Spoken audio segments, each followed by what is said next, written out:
Yes, I guess things looking a lot more positive after the weekend. Can you just give us an idea into what you're changing around about the place to try and take that to match it? Yeah, it's just obviously you come into a new environment, and I don't think you can push too hard too soon. You know, sometimes it takes a bit longer to get your ideas and your methods across. So really, we've not been working slowly, but we've been mindful of the situation. That's not to say that that's why we're here, you know, to do things our own way and make sure we get the players and the team to buy into that. So, but so far, so good. Been happy with everybody. Happy with the staff around me and their input and their help. It's been important. And the players that we've got. We've still got a lot of injuries. I think 7 or 8 of them are still unavailable. But the players that we've got have been very receptive. I don't get the sense that they don't understand the situation we're in. I think they're very much aware of that. And I see a combined effort daily since I've been here that they want to do something about it.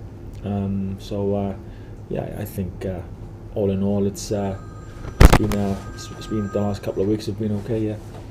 Do you think you're beginning to make a difference? We obviously saw the display and the way you won at the weekend. That might be the sort of game that a few weeks ago last season Sunderland would have probably lost 1-0, and your methods beginning, even at this early stage, beginning to get across. I think we'll know in probably 2 or 3 months whether everything's gone the way I wanted it to go. But I wouldn't. We've had 2 games, lost 1 and we won 1. So we never got 2 down when we lost. We won the game. We enjoyed it, celebrated it, and we deserved that. But now it's gone, it's done. You know, it is.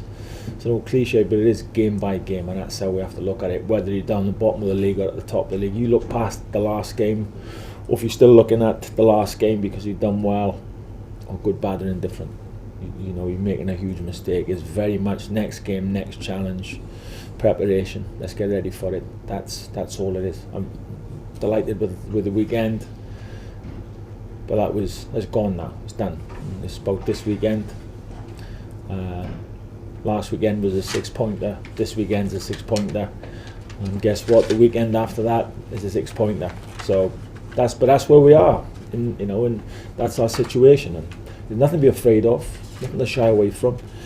I think there's everything to look forward to. These challenges are they're exciting. You have to be excited about it, and that's how I look at it. So this weekend is another one in front of us, and another one we need to get right. I've got to say, it's the first time for a long time, a number of managers that I've heard supporters in the streets, on phone-in shows, whatever, excited by the fact you're here, the fact they've got a new manager, someone who can change something. How have they been with you? I think I saw a clip on social media of you winding down your window and some of the fans speaking to you. I know you're going on the local radio show tonight.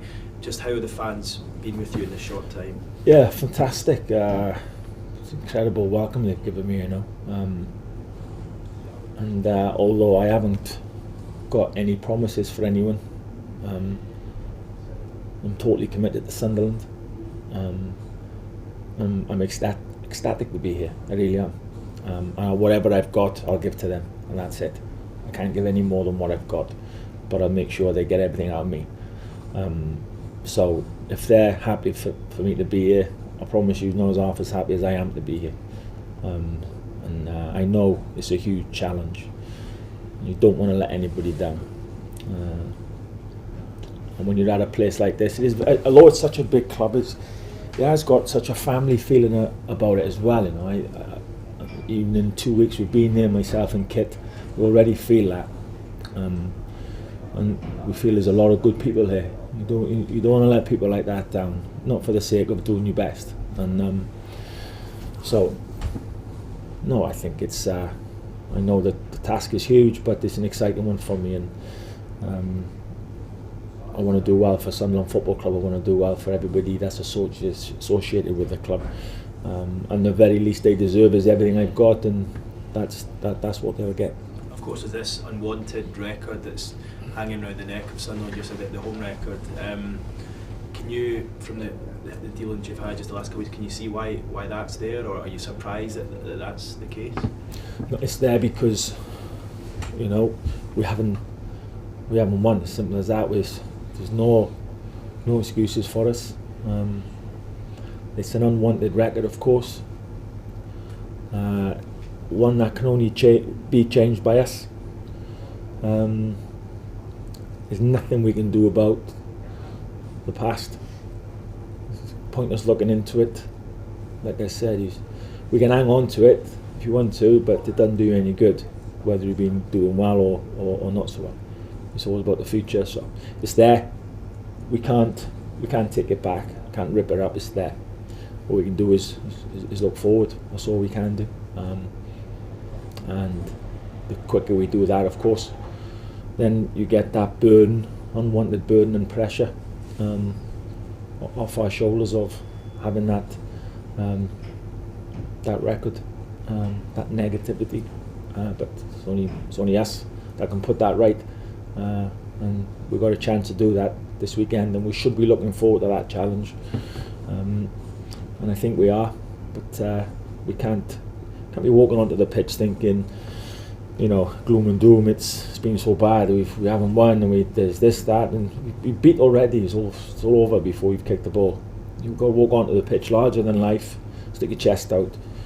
Somebody's going to make a mistake. It always happens. You just got to get on with it. You've got to be man enough to say, I made a mistake, but I'm going to get on with the game. I'm going to keep my focus. I'm going to stay strong, come what may. And that's the mentality that gets you away from where we are.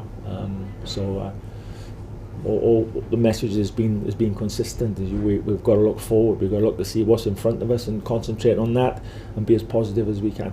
Have you played there against Sunderland before? Yeah. For Fulham at the Stadium of Light. So what is that like? What is that like for an opposing player? Because a few players have spoken this season and said they almost sort of prey on the fact that the supporters can turn quickly and they can use that to their advantage. How did you sense that when you were a player, and if so, how do you turn that round? I think if you're a player and you get anything about you, you get through that. I don't care if somebody's screaming in your face and you're having a bad time. Get through it. It makes you stronger anyway. And don't focus on that. Focus on your own game, your game plan. You focus on yourself and your teammates. And you're part of something. You're not suffering by yourself. If you're a team and you've got team spirit, proper team spirit, and you're having a bad time, then you should be helping me out if you're in my team. In with a little whisper in my ear, a pat on the back, whatever. So whatever anybody's saying outside of our little circle, and everybody's entitled to an opinion and a view, you've got to be man enough to just take it, accept it. That's it. You know, bad times don't last forever. They don't. Tough times don't last forever. You get through it. Good, strong people, they last. Tough times don't last. You get through it, and that's what we've got to do. So, don't even concentrate on maybe this will be so negative if we don't win, and maybe if we don't play well, and maybe if we don't score. Do you know what? If you have that attitude, see you later. You get what you're attracting, and that's negativity. So let's get rid of that. Let's strip it down. Sunderland against Reading, professional football game. It won't be a full house, but it'll be thousands of people there, and they'll be passionate about the team. Let's look forward to that. Let's look forward to a game of football, and let's go and do our best. And that is it, be all and end all. Hi Chris, Mark from the BBC. A lot of stay-away fans are saying they're going to go to the Reading game just to see if something is stirring, something is changing. They were impressed with what you and the players did on the pitch after the game, showing how much it meant to you. How important is it to put on a show, whatever the final result is? Exactly. I think you've hit the nail on the head. You've said two things: results and put on a show, and meaning the show, the performance. Spot on. That's how you start getting better, by performing more consistently. Not 1 in 5. Performing more consistently. You're not guaranteed to win every game. You're not. But when you perform consistently, you send all the right messages, and more or less you get better results. But you've got to concentrate on on a performance. Hence, forget last week or the last 10 weeks or whatever, how long it's been. What's in front of us? Let's focus on the performance, and let's make sure that whatever happens afterwards, there can't be any fingers pointing that we didn't do what we could have done. That's it. At the end of the day, we're not guaranteed 3 points or a win, but you're guaranteed afterwards, if you've done everything you can, you've got a little bit of peace of mind, and that's very important, I think. In terms of recent home games, there's a lot of times that the team started brightly, then conceded, and it's kind of seems to have got to them psychologically. How can you, as a manager, sort of get inside the mentality of the players a little bit, particularly for home games? Yeah, because I think you play at home, you have them on for so long, you get anxious. You start like a house on fire for 15 to 20 minutes. You end up running everywhere, tackling, running into everything. In 25 minutes, you haven't got anything left physically. You're tired. You haven't scored. Then the away team get on top, score, and everybody's on a big downer, and it's a big roller coaster. Where it has to be more measured than that. Has to be more measured. You have to play smart. Of course, football's physical. There's lots of running. Of course it is. You want that, but we want the players to be streetwise on the pitch. They need to play smart. It's going to be a tough game against Reading. Reading are not going to come here and just sit back and say, "Come on, then Sunderland, you know, have it your way." We're going to have to earn the right. So we need to be smart. We need to have a bit of savvy about us through the 90 minutes plus. That's all on the game is. It's not for 10 or 15 and then everybody gets excited, the crowd are roaring, and then we got nothing left for the next 10 minutes, and then we're on the back foot. We've got to play a smart football game. It's hard work, of course it is, but we've got to use our brains on the pitch. It's using your heart and your brain on the football pitch, and you have to have that combination. You have to have that consistency, and Saturday's no different. You know, I don't want everybody to think that overnight this team is, you know, we've got all the answers all of a sudden, we've won one game, everything's rosy in the garden, because it's not. We've still got mountains to climb yet. But then it's how you look at that, and you look at it and you think, I'm going to enjoy it, I'm going to try and enjoy it, or you put off by that. I'm certainly not put off by that. And Saturday's right in front of us. Again, 90 plus minutes the game of football is. Whatever we need to do to get what we need, that's what has to happen. So we need to be smart in our thinking. That's what we need to be going into this game. Watmore injured, Vaughan suspended, obviously lacking perhaps some forward options, but Joel Asoro showed in that little cameo that he could be a useful player. Josh Madger in pre-season, he's coming back from injury. These young players, you don't want to put too much on them, but they could be play quite an important part. Absolutely spot on. I think very impressed with young Joe Asoro. He's done very, very well. Blistering pace. He's direct. I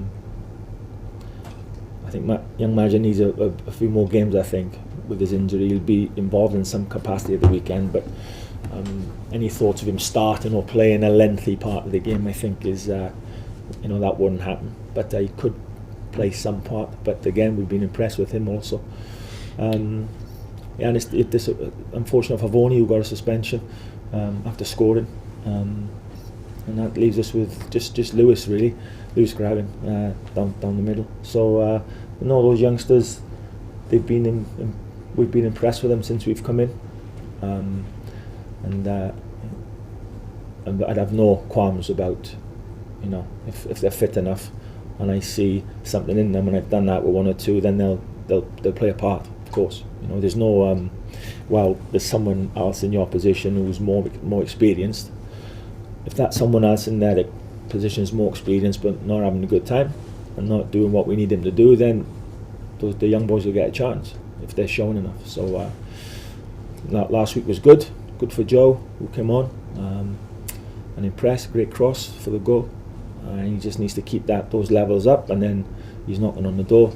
With one or two more, like we've already mentioned, Madger coming back, and he just needs one or two more games, we think, before he could be staking a claim himself. Finally for me, Chris, Lewis Grabban, could you just been a bit of speculation, because obviously he's a lone player, could Bournemouth take him back and find a buyer for him? Can you sort of give any clarity to that? Yeah, they could do if they want to. That's in the contract. There's nothing we can do about that. but as I understand, there's been absolutely no indication that that's going to be the case. I think I'm correct in saying Lewis is happy here. He's done a very good job. He's obviously scored good goals for us, very important goals, and he is very important to us. So there's nothing we can do. But there's a clause in the contract that they can take him back. But I've not been told by anyone that there's an indication that that could be the case. Now, that ultimately that'll be up to Bournemouth. But as I sit here, that's not. I'm hoping that Lewis is with us for the rest of the season, of course, like any other Sunderland fan. And all the signs from the player himself are good. He enjoys his football. He's been enjoying his football. He's been scoring goals, and hopefully that will continue. Chris, as you've said yourself, you're still learning about Sunderland Football Club. Another big lesson will be taking charge of a game at the Stadium of Light. How much are you looking forward to that? Yeah, I am looking forward to that. I think just had a walk around the stadium a day or so ago, and it's fantastic. It's a fabulous place. And you can only imagine what it's like when things are going well. And again, that's something I hope to look forward to somewhere down the future. But nevertheless, it can help me and it can help us now, because I know what the supporters can be like. If they think they've got a team that's with them, producing performances, so they can be an absolute huge help to us. And I need them with us. I really do. With us. I don't mind if they start complaining. I really don't, as long as there's thousands of them there. I prefer that, because there's noise and atmosphere, and they can be disgruntled and complain, but as long as they're there, we just need them there, and that's up to us then to make sure we excite them, we keep them there, we keep them coming back. So I'm looking forward to Saturday immensely.